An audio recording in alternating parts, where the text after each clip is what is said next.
Bon, je suis le père Auger. Donc j'étais missionnaire donc, au Laos jusqu'en 75. Et je suis rentré donc en 75. J'ai passé 2 ans en Suisse à Zurich. Et ensuite, j'étais en France, dans la banlieue de Caen, à Hérouville-Saint-Clair. Et c'est là que le père Michel Courvoisier, qui était provincial, m'a fait part de la demande du père Philippe Alain, donc, qui demandait donc quelqu'un, un secrétaire pour l'évêché de Yagua, parce qu'il n'y avait plus d'évêque, ni de secrétaire. Voilà. Alors je suis venu, et donc j'ai été donc pendant 6 mois, je suis resté 6 mois, non, je suis resté 1 année. Donc pendant 6 mois j'étais secrétaire, et puis au bout de 6 mois, donc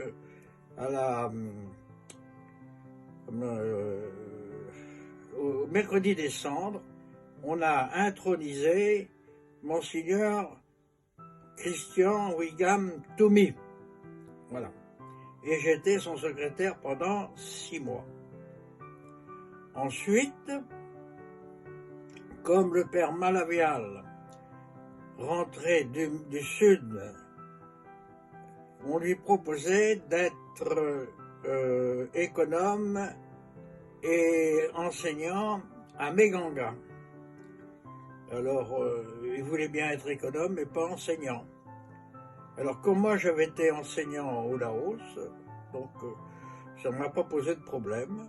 Je suis venu, donc, passer donc 2 ans à Meganga, où j'étais donc professeur de français, d'histoire de géo, enfin tout dans, et puis donc économe, voilà.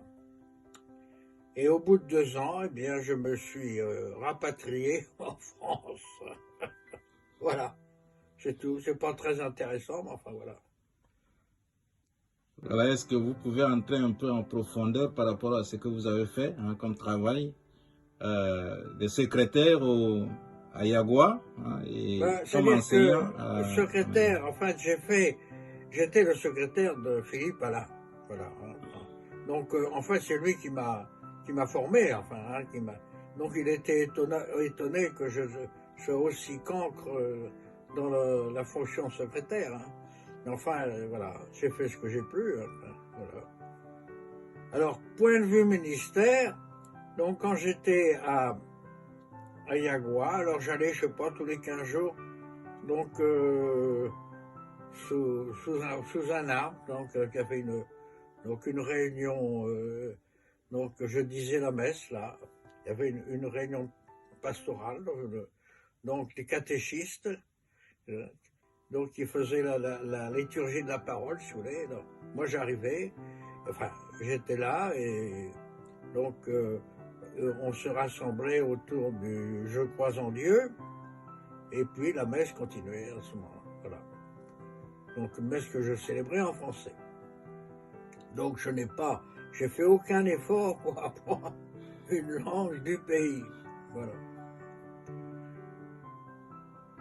Et à Meganga, comme enseignant, qu'est-ce que vous avez... Bon, à Meganga, ce que j'ai fait, enfin ce que j'ai fait, donc, c'était disons, d'animer les chants. Il y avait des étudiants, enfin des lycéens qui étaient là, hein, et il y en avait qui connaissaient les chants. Mais enfin, c'était moi qui m'occupais des chants, voilà, pendant les messes du dimanche, voilà. Voilà, peut-être nous allons demander votre impression par rapport à cette mission de Meganga, parce qu'elle est très importante dans la mission du Cameroun, parce que les Oblats qui étaient arrivés, hein, ils ont commencé par là. Alors, qu'est-ce que vous mais ça, disons que je n'ai pas tellement de souvenirs de cette époque-là.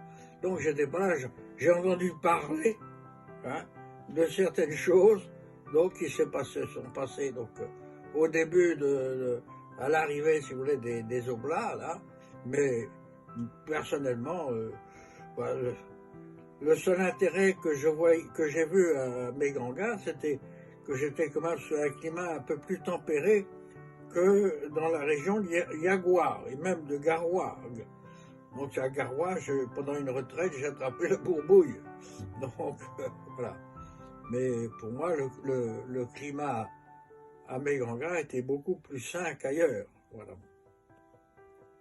Voilà. Et en plus de cette difficulté du climat, est-ce que vous avez rencontré d'autres difficultés par rapport à votre passage dans cette mission Tchad-Cameroun?